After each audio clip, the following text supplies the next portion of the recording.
Hello everyone, welcome to the operating systems series. Today we'll start with disk scheduling algorithms. So there are a couple of disk scheduling algorithms. So what is disk scheduling? So disk scheduling manages and decides the order of requests coming from various processes to access the disk memory. So the data, it resides on the disk memory. So input, output, and the processes, they require some data. So this request is received by the operating system and it is executed. So the order in which it is to be executed, it is decided by the algorithm. So we have a couple of algorithms which decide how the request can be satisfied. So the very first one, the first algorithm we study is the FCFS. That is the first come first serve algorithm.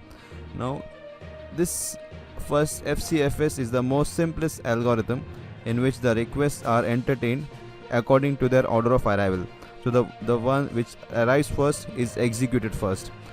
The requests are in form of array storing the indexes of the tracks.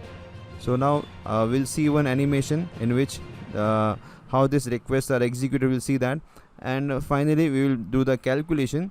So we must know which algorithm is better than the other one.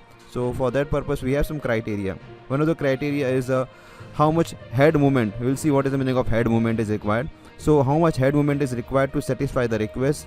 More the number of head movement, less is the advantage, because it will take more time for execution. So first of all, let us see one animation and then we'll do the calculation. So this is the required animation, and here we have the number 0 to 200, the track positions from 0 to 200, and we'll see. We have an example.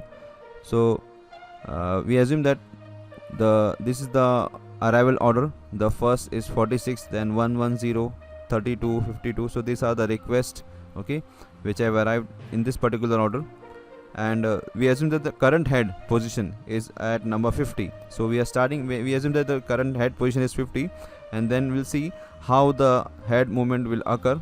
Okay, so from 50, the first is 46, so it goes to 46. Okay, from 50 to 46. Then the next one is 110. So the head movement will be from 46 to 110.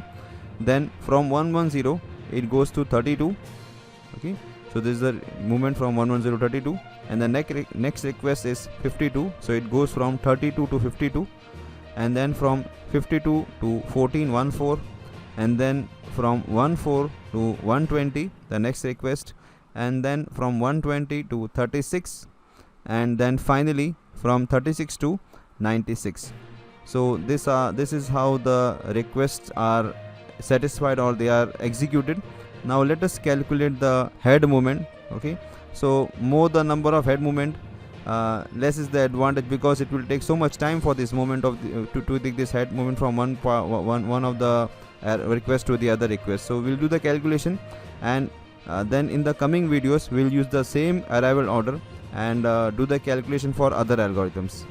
Now let us calculate the total head movement in the particular example which we studied now, the animation which you saw. So head is at 50. Now this is the arrival order 46, 110, 32, and this is the arrival order. So first the head will move from 50 to 46. So we just subtract it. So 46 minus 50. So we are taking mod of. So we generally take we ignore the negative sign. We are just interested in how much movement is, whether it is back or forward. So we just take the positive sign. So this is 4. Then from 46 it moves to 110. So 110 minus 46 is 64. Then from 110 it moves to 32. So 32 minus 110 is 78.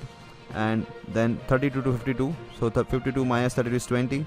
Then from 52 to 14. And then 14 to 120, 120 to 36, and 36 to 90. So we just go on subtracting the next one from the previous one, and we get these are the moments, okay, for the various heads. Now the total head movement, how do we find the total head movement? We just add up all this from 4 to 4, 64, 70. These are the head movements, so we just add on them. So they add up to 454. So this 454 cylinders. So this is the total head movement, okay, in this case. So this is how we calculate the total head movement for the FCFS algorithm for the given case.